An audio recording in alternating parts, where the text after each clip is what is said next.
Thanks, Dr. Nicol. My wife complained to me a few weeks ago about the Ladies' Guild. She complained that one of the ladies there said, "We know your husband's a paleontologist, but could you please tell me what he does?" Now, I don't mind being confused with a philosopher or a philanthropist or a philatelist or even a philanderer, both all very suitable professions. But to be confused with a fossil and rock man and then to be called Peter, it's really a bit too much. But I thought perhaps tonight, in case there are any members of the St Stephen's Ladies Guild here, that I could perhaps give you an example of exactly what I do. It was a few years ago now that I had a phone call from a colleague whom I've never met in Sydney, and she said that she had a distant relative in Israel who had a boy aged about 4 who was having difficulty. He had swellings that used to appear on his back, come up and down and disappear, and he had a lot of trouble moving his arms. His arms, he could only get them up a limited distance. Anyway, they took a biopsy of one of these swellings on the back and sent it away, and it went to England, and they said it was a fibromatosis. And I had an interest in the fibromatoses, and that's how this colleague had got to hear about me.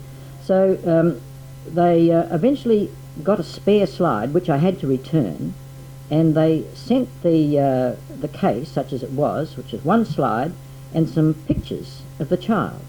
And if we could have the first slide, I've got these pictures here. And really, it doesn't look very spectacular, really, but there is a small swelling just there, another one which you can't really see, which they've marked there, and perhaps another one there. And then they took a picture of the child in maximum abduction. Next slide. And that's as far as he could go. Couldn't possibly go any further. You can see one of the swellings over there. These swellings used to come and go. And so they also sent the slide, and I looked at the slide and I thought, well, perhaps it is a fibromatosis. It's a fibroblastic proliferation. It seems odd because usually fibromatoses are usually fairly large tumours, and they don't come up and go in a short period of time. Anyway, I thought it was a very rare condition that has been described by a chap in America who trained me, called diffuse infantile fibromatosis. So I said, well, I think it might be diffuse infantile fibromatosis. That's the best I can do. It'll be better best perhaps to treat him as such. And I suggest that you send the slide to this chap in America called Enzinger, who has actually written the standard book on soft tissue tumours, not with me as a co-author. And a few months later, I received this X-ray with this next slide in the post, and from that it's possible to deduce the answer. You'll see up here that we have a bone within a bone. Another one there, 2 bones within a bone. And there's a deformity of these feet, and it's bilateral, and very, very odd. And that's all you need to make the diagnosis, and I know Jeffrey has it and Dr. Brown have it on their tongues, of fibrodysplasia ossificans progressiva, a very, very rare disease, but a very nasty disease too, because this child will become progressively immobilised as he gets older, and probably is much more immobilised now, it would be, than he was, say, 7 or 8 years ago when I received this. And then his muscles and ligaments will turn to bone, and he'll end up literally as a stone or rock man. He will be a rock man. And eventually he'll be immobilised and he'll die probably before the age of 50. So this is the sort of thing that a surgical pathologist does. It's possible to deduce from certain information the abnormality. It's really very much like being a detective. Now, the next slide, please. And we have here Conan Doyle, who was himself not a pathologist, but at least a ordinary medical practitioner until he became an author, but he modelled Sherlock Holmes on one of Conan Doyle's teachers called Bell, Dr. Joseph Bell, and we can see this medical and indeed pathological influence in the early illustrations of Sherlock Holmes. He really doesn't know whether he's a clinician or a pathologist. He appears to be taking the pulse from the deceased body by palpating the abdominal aorta. But I think it does stress the relationship between diagnosis and pathology. And as a pathologist in Adelaide, I feel very proud to be able to trace my predecessors back through Sam Hardy, who was the head of diagnostic surgical pathology at the Institute of Medical and Veterinary Science, and I know some in the audience can know him well. He's still alive. And the late Malcolm Fowler at the Adelaide Children's Hospital, who is made famous by having the organism, the amoeba he discovered, Naegleria fowleri, named after him.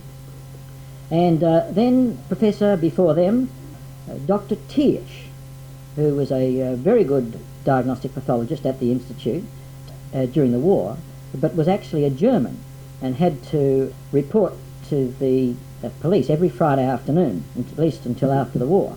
And before him, perhaps not so much a surgical pathologist, but more interested in the autopsy side, Sir John B. Cleland. Many here would have known. He only died perhaps 10 or 15 years ago. Highly regarded, wrote the book on mushrooms for the museum, a prolific writer, highly respected, and the first professor of pathology at the Adelaide University, a position he took up in 1920, only a year after the retirement of Archibald Watson, who retired in 1919, and he was the first pathologist at the Adelaide Hospital in South Australia.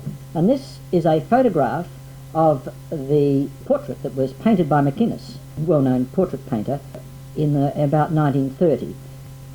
Now, the information for this talk tonight I've gathered from various sources, and I would like to acknowledge the late Hedley Marston, who published an article on Watson in the Medical Student Society Review in August 1949 to commemorate the 100th anniversary of the birth of Watson.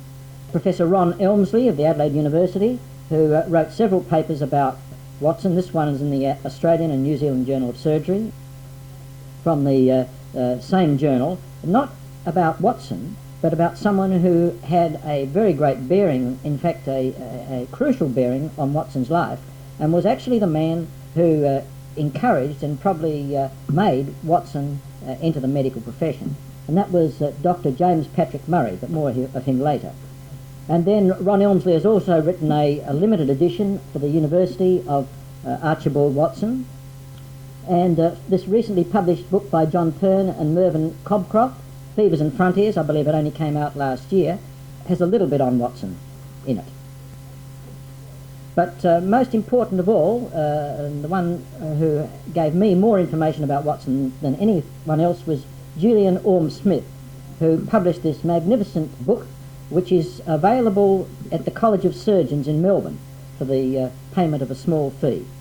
This was a transcription of his Watson Memorial Lecture, 1966. And here is the actual portrait as it hangs in the university today. It's presently in Dr. Barber's office in the anatomy school, in the medical school. So that I would like to acknowledge all those authors who have helped me in this preparation of this talk.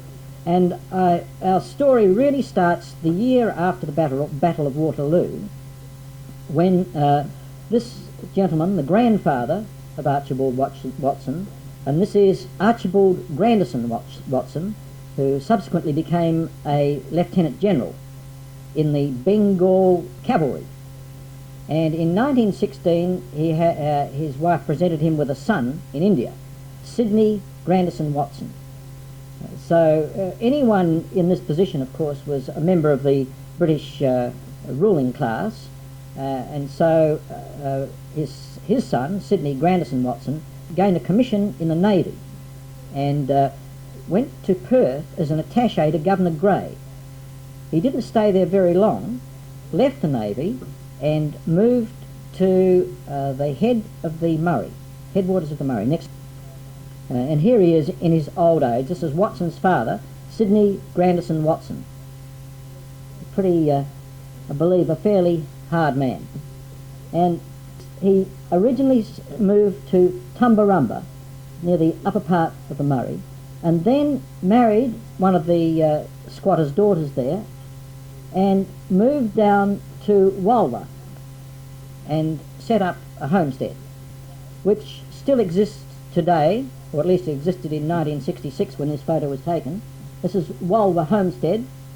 This is the homestead as it was, apparently extensively modified and changed from the Watsons' time. And on the property is the grave of Sydney Grandison Watson.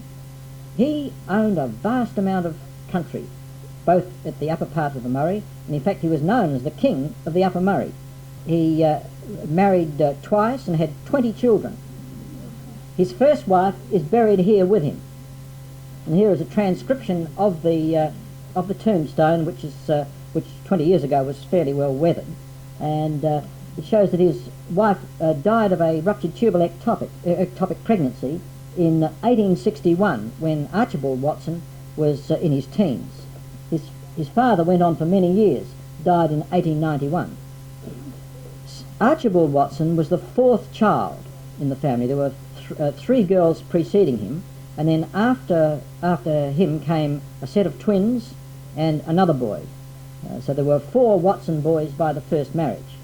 I said that he must have been a pretty hard customer. He made his children work pretty hard, sent the 2 twins up north to establish a property up in the northern part of Australia, eventually known, I believe, as Gregory Downs.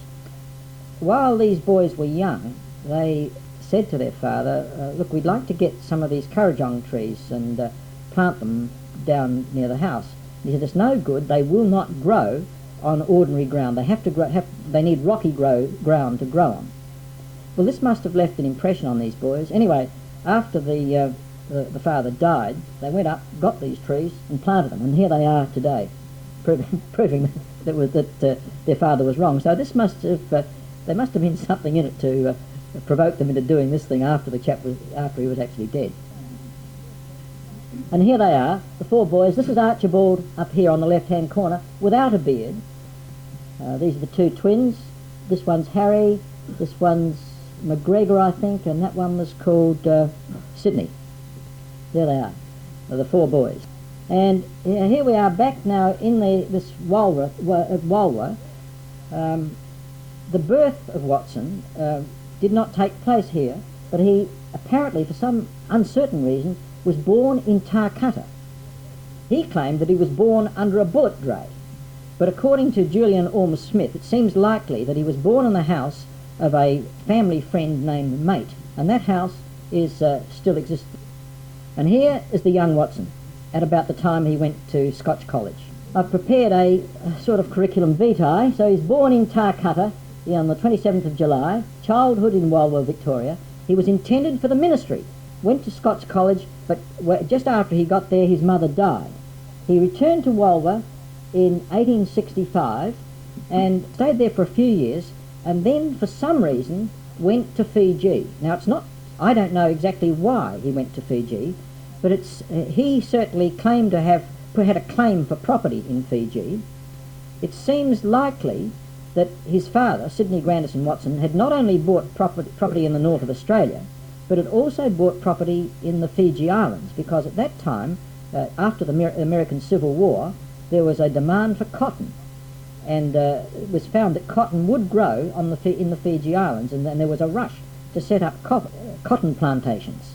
And so it seems likely to me that he was sent out there by his father to look into the land situation in Fiji.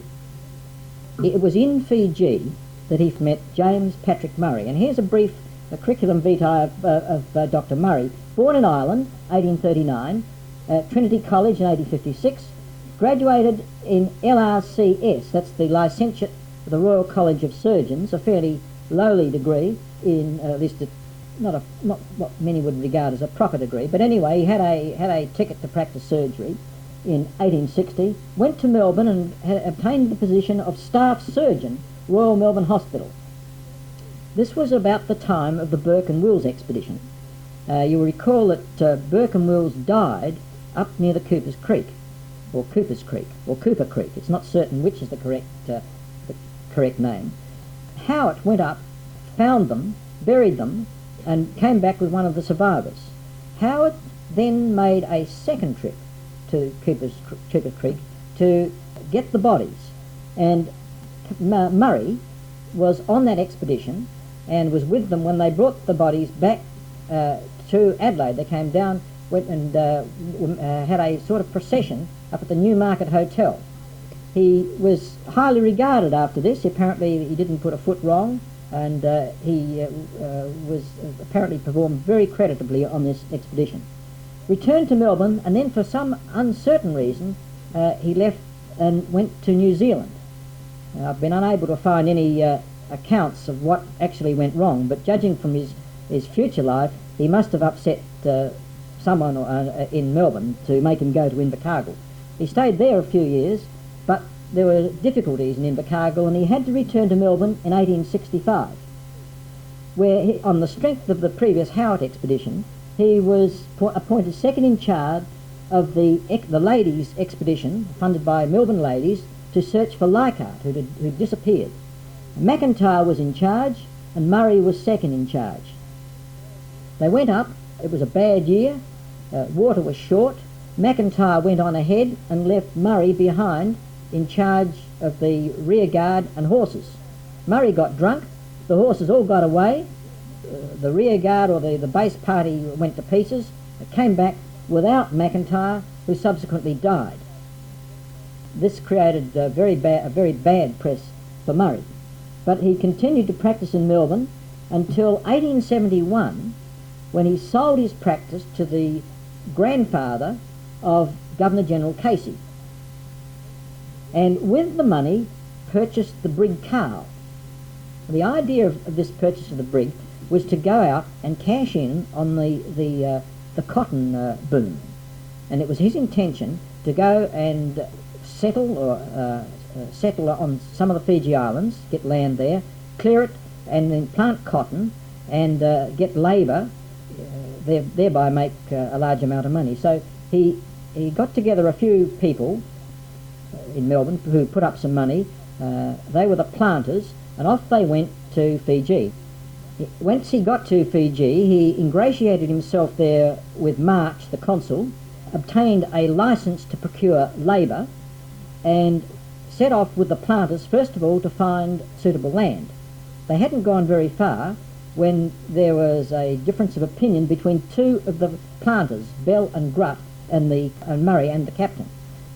Bell and Grutt, the wife, two children, and another woman, were put ashore on one of the islands, but unfortunately the islanders, there were several tribes on this island, were at war. Bell and Grutt were killed and eaten by cannibals, and only the intervention of a missionary saved the wife and children. Murray went on. They lured a number of natives onto their ship, and they had a very clever or cunning way of doing this. They would pull up at an island and anchor well offshore.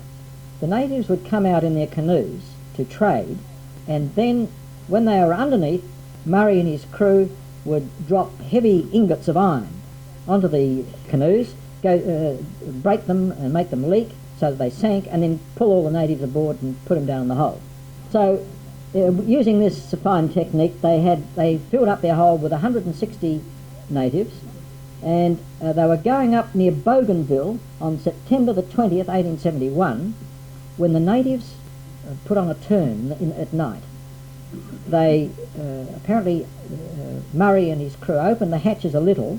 The natives were threatening them, they thought, so they fired indiscriminately through the hold, and then, not having quietened them, they then got augers and drilled holes through the bulkheads and fired through the bulkhead, through these holes, into the natives. And while Murray was doing this, he was alleged to have sung Marching Through Georgia. So it seems rather humorous now, but it must have been pretty terrible at the time. In the morning, there were 35 dead, 35 wounded. They brought them, all those who could walk were let out, controlled by guns, and the wounded were thrown overboard. Then they went down to the hold, got the dead and threw them overboard too, so there was 35 killed outright and another 35 thrown overboard alive. The place was whitewashed out and cleaned up, and presumably some of the natives at least went back in the hold. Well, they hadn't gone very far when they were boarded, when an English ship, naval ship, came alongside, the Rosario, and an officer came aboard and inspected them and cleared them, thought there was nothing wrong. Now this is obviously preposterous. The basis for this was that slavery had been going on for a while, and a Royal Navy officer had boarded a previous boat and had taken the captain to court, and the captain had been acquitted. And so that then became open slather for cruisers such as Murray's. Well, at about the same week as Murray was indulging in this massacre, the natives on one of the islands were infuriated about this. They caught a local missionary, killed him and ate him. Now, under normal circumstances, I don't suppose that would have mattered too much, but this was an old Etonian. And there was trouble. But it took a while for the message to get back, and so in the meantime, Murray went back to Levuka, which was then the capital of the Fiji Islands. That was on a small island just away from the main island where Suva is. And they sold 59 natives for £560, 10 shillings, which was a fair bit in those days. So they did pretty well. So they went on a second voyage, and it was at this point that Watson joined Murray. They started off in January 1872 and returned in April with 100 natives on board. Murray then went into residence with the consul, and it must have been at about this time that the pressure from the English government, the British government, was building up, because Murray turned Queen's evidence. Everyone must have known what had happened, but Murray then talked.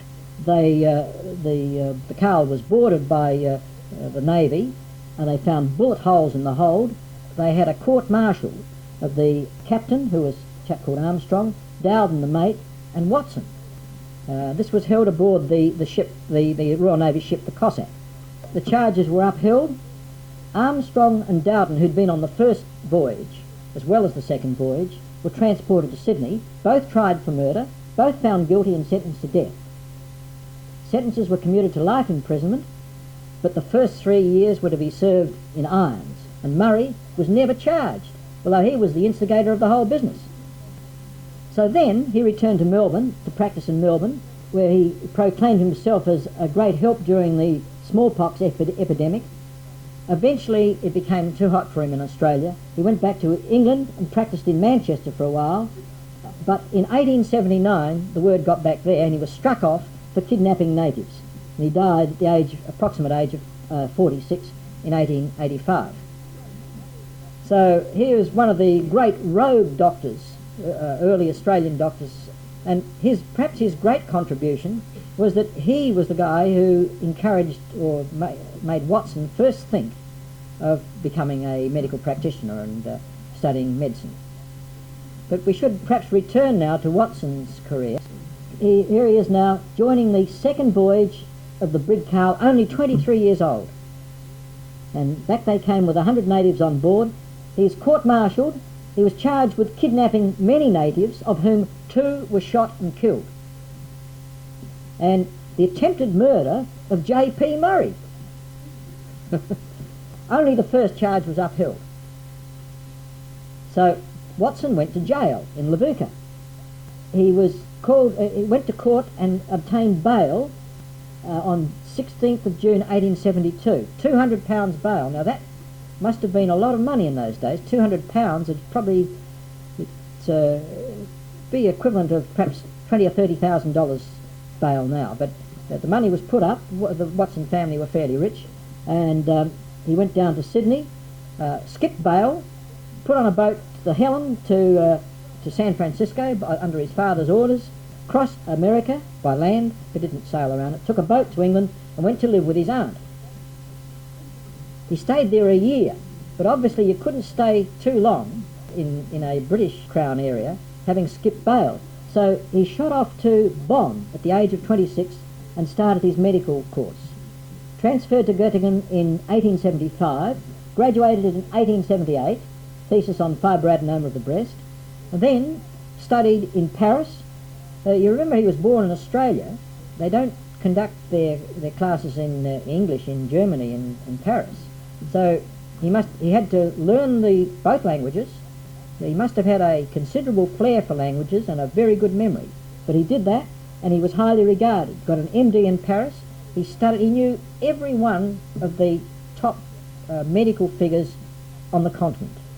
And then he studied under Virchow and Henley, all the top people of his time he'd been to see. He became a very great student. Then, having obtained MDs at 2 universities, and the time having passed a bit, 1880, a few years, the hullabaloo would have died down. Remembering, of course, that he wasn't really involved in the first voyage, and he was fairly young, and he probably got carried along with the business with the second voyage, and anyway he was very much opposed to Murray, so I don't really think that he certainly wasn't one of the ringleaders, and probably disapproved of the whole thing once he realised what had happened. So he went to England and studied in London and passed the FRCS examination in 1884. He knew them all in England too.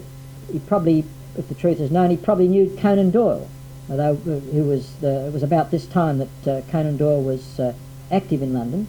He met Stirling, who was one of the key people in the founding of the Adelaide Medical School, and Stirling picked him for the first medical professor of the Adelaide Medical School. And in those days, the most important chair in a medical school was the chair of anatomy. If you're an anatomist, everything else was added unto you. You became not only an anatomist, you were also a surgeon and a pathologist, and that's how it was. And Watson held all these positions down. He was a surgeon at the Adelaide Hospital and also the pathologist, and he did the autopsies too. And we'll hear about this autopsy on JWA, no relation of mine as far as I know, although he did come from Cornwall, where my forebears came from. We'll hear about that in a minute. He was well liked by everyone in Adelaide, very eccentric apparently, but plenty of go in him, and organised the Elder Exploration Expedition in 1891. And perhaps as a result of his efforts and drive, he has Mount Watson, which is in the west of South Australia, and Calatrix watsonii, a plant named after him. I mentioned the autopsy on this JWA, and perhaps I could tell you about this case now. This chap was one of 11 children born in Cornwall, came out to Adelaide at the age of 1. The other children were all perfectly normal. At about the age of 8, the schoolmaster cracked him over the back with a ruler, and he developed a swelling on the back. Up it came, and it wasn't just a bruise, it was something peculiar, and he would develop these lumps that had come up and then go down, and in addition he was very clumsy with his movements. The disease progressed over the years. His movements became limited. In the end he could only walk with a shuffle. He worked for years up in Gawler, first behind the counter in a shop, and then as a cashier. He had a special desk made for him. He couldn't move at all. Everything had seized up. And then he eventually came into the Adelaide Hospital, was immobilised, couldn't move at all, developed a huge bed sore on his back. The bed sore became infected. The infection went down to the underlying sacrum.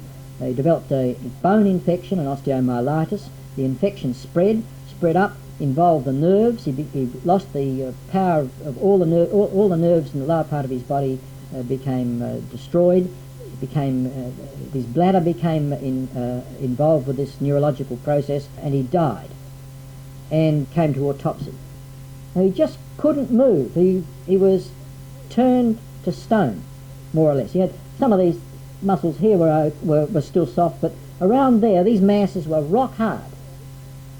And so an autopsy was performed, and 8 hours after death, autopsy performed by Professor Watson. The coffin had to be made of an unusually large, great depth because of the distortion of the trunk. It was impossible to stretch this chap out because of his joints were fixed in these abnormal positions, immovable. The head, hands and legs were not dissected, but it was recorded that the toes, both great toes, were short, unusually short, and the third toe was unusually long, so there was some abnormality in the feet. But while they were not dissected, the rest of the body was, and the specimen produced, this specimen was somehow or other produced. Can you imagine a production of a specimen? I mean, this was everything except the head, hands and legs, which were not dissected. Everything else was. And the specimen so produced magically, without any human intervention, was allowed to macerate. It just sort of happened somehow. No one was really responsible. And next slide, we can see the specimen. Here's the specimen.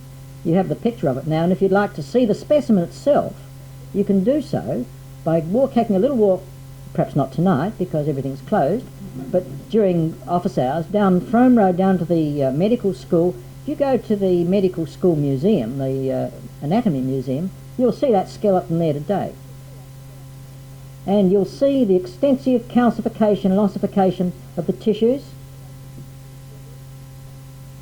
Everything's bound together. All the joints have been ossified, totally tied up together.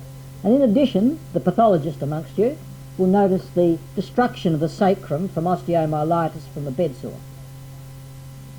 A very suitable case for an examination, really. Watson had no trouble with it. He consulted the literature and found this. An 18th century publication, what is obviously the same condition. Now this is another example of myositis ossificans progressiva. Now, what you realise, of course, that something had to be done with this body. They'd taken the trunk, the arms, and the thighs, and all the muscles, all the soft tissues and viscera. They'd all gone. What are they going to do with the body? I mean, the body had to be buried.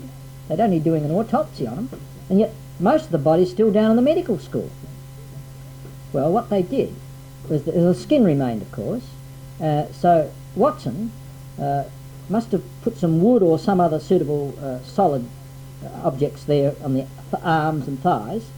For the chest, he used an umbrella, which he opened up, you see.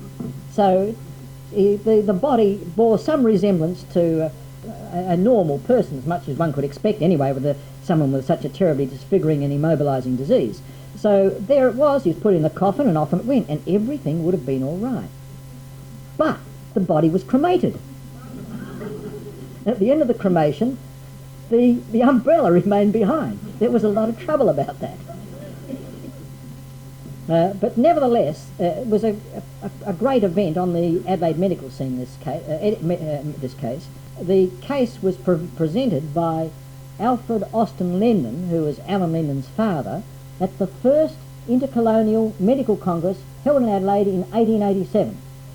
And this is still available in the Transactions of the First Intercolonial Medical Congress, printed by Webb, Barden and Pritchard, Government Printers, Adelaide, 1887.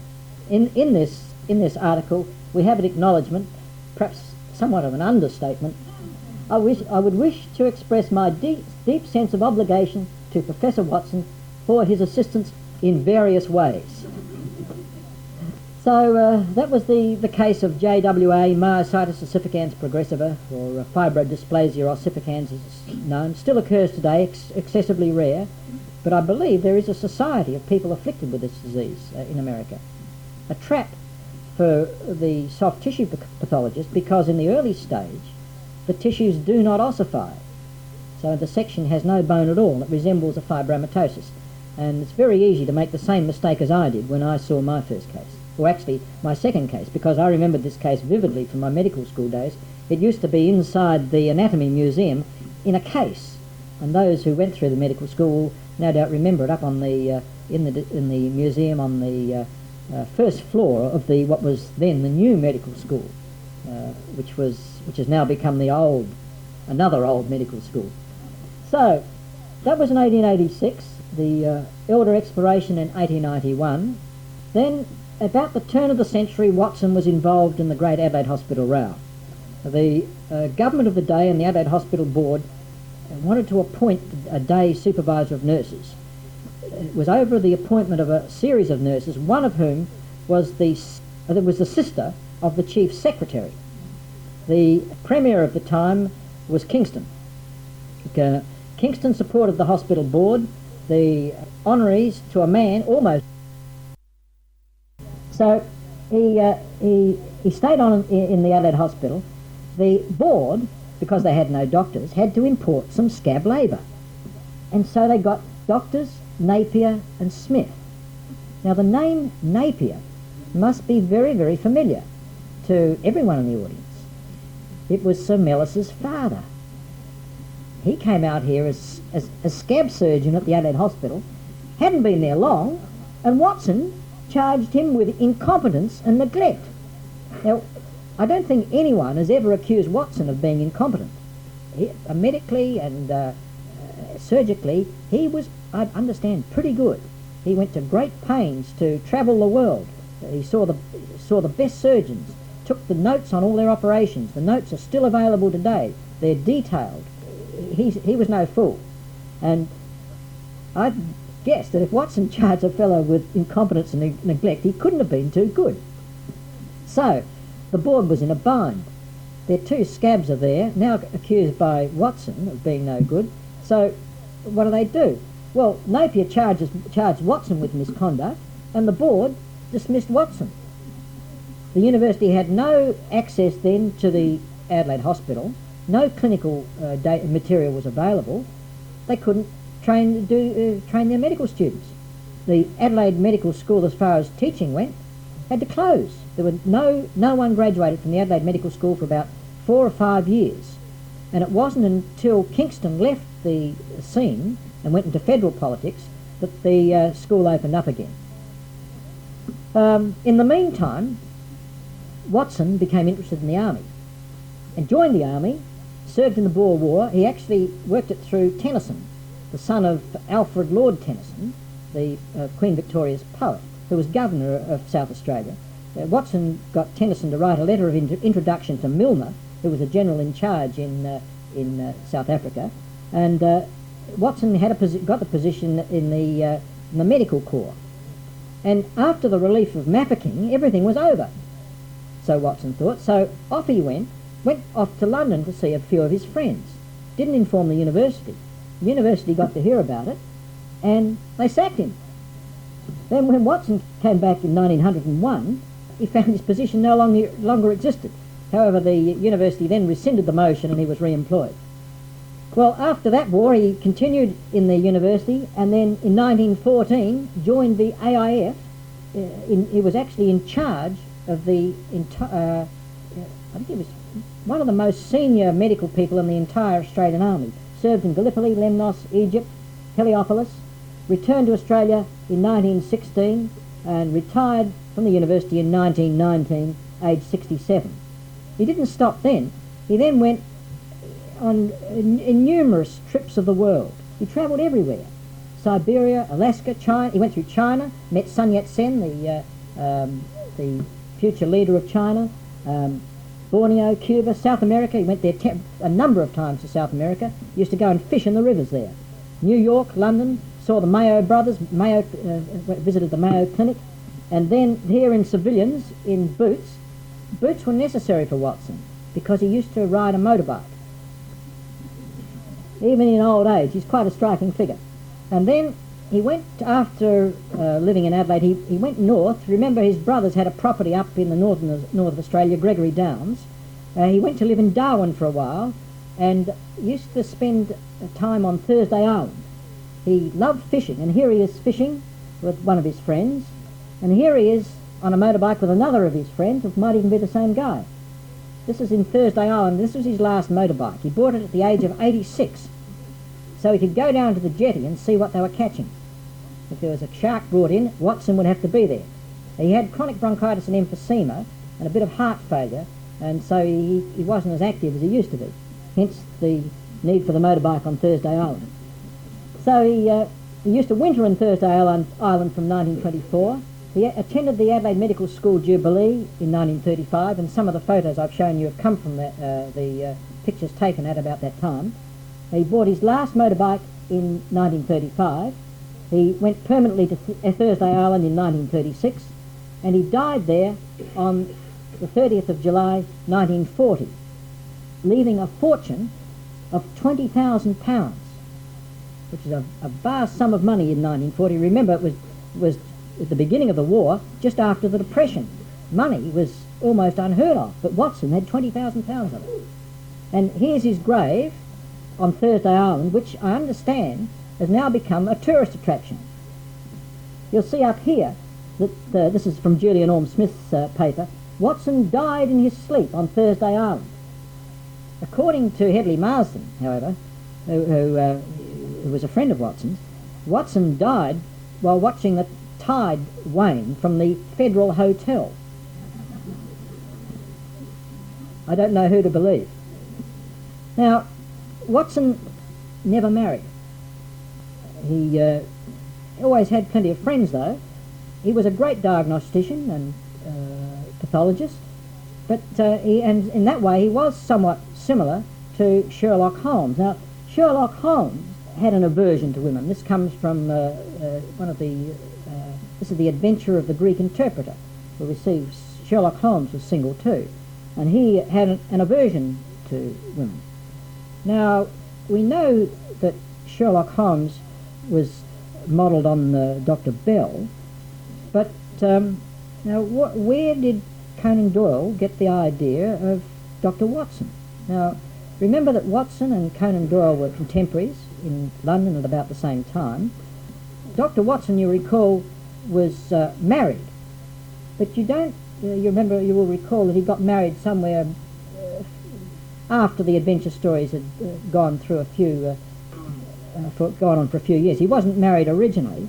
Here we see Watson and Sherlock Holmes walking down the street in London from the Hound of the Baskervilles, and we see there's our man, Watson, come along.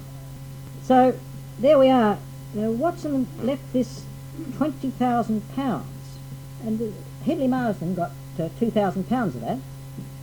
A couple of the guys in the museum here who had care of some of Watson's diaries and books, they got a sum of money on the condition that the journals, the books and the diaries were destroyed.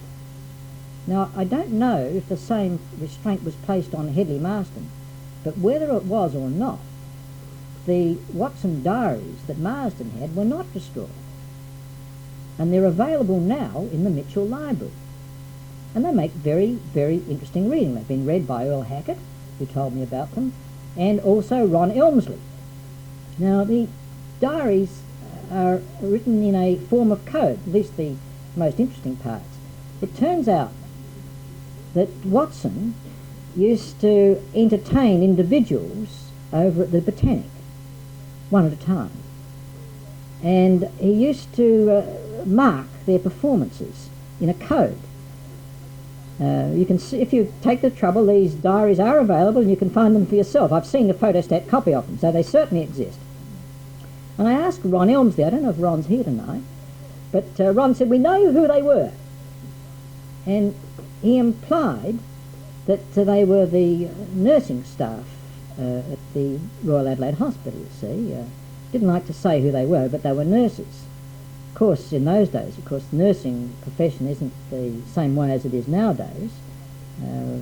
There have been certain changes. So there we have it. It looks to me as though Watson was himself could well have been the model for Dr Watson. Dr Watson was actually married, but Archibald Watson was not. And so I think the deduction, ladies and gentlemen, is quite elementary, that both the Dr Watsons were bisexual.